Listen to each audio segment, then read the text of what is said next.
Reciban un cordial saludo. Vamos para la parte final de este resumen de un texto expositivo corto según las propuestas de Teun van Dijk y Teodoro Álvarez. Estamos resumiendo un texto expositivo del maestro Fernando Vázquez Rodríguez de la página en limpio al nuevo borrador, texto que se incluye en su libro Pregúntele al ensayista. Después de haber hecho el subrayado, digámoslo así, pasamos a la supresión de la información no pertinente en eso que ha quedado subrayado. Recordemos las ideas que habíamos propuesto. En el párrafo 1, lo primero es tener algo que decir o que contar. En el párrafo 2, la escritura nace de un pensamiento provocado por un problema. En el párrafo 3, la primera lección para alguien que desea aprender a escribir es aclarar sus ideas. Párrafo 4, cuando esto no se hace, la escritura no nace vigorosa. Párrafo 5. Cohabitar con el propio pensamiento, dicho asistir al pugilato de las propias ideas, es lo característico de los escritores de oficio. Eso es lo que hacen los grandes escritores, más que usar las manos, ponen a funcionar su cerebro. Y párrafo 6, llamamos de una vez a esta fase del proceso de escribir agitación y escucha del propio pensamiento.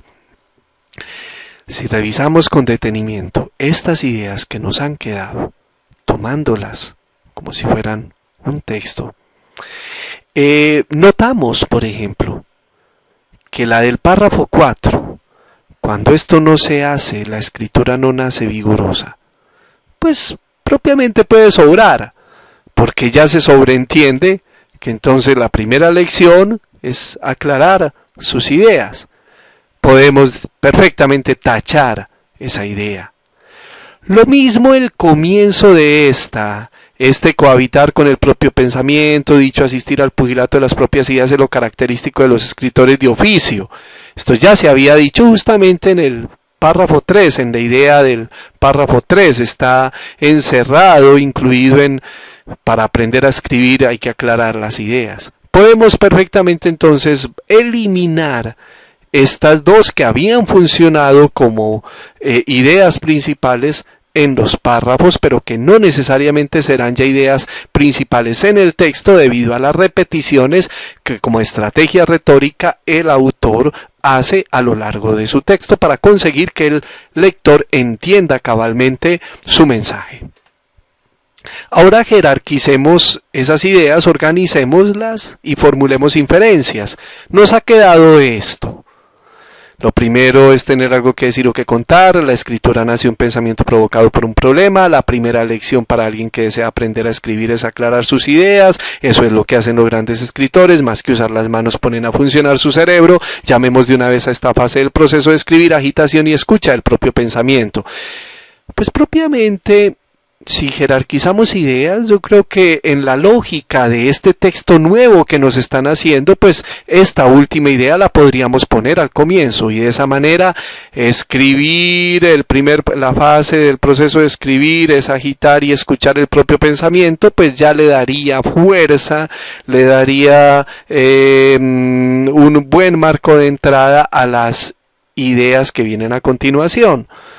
Ese pequeño movimiento podemos hacer. En otros textos de más calado, de más extensión, inevitablemente pues uno tendrá que hacer otros movimientos, más movimientos.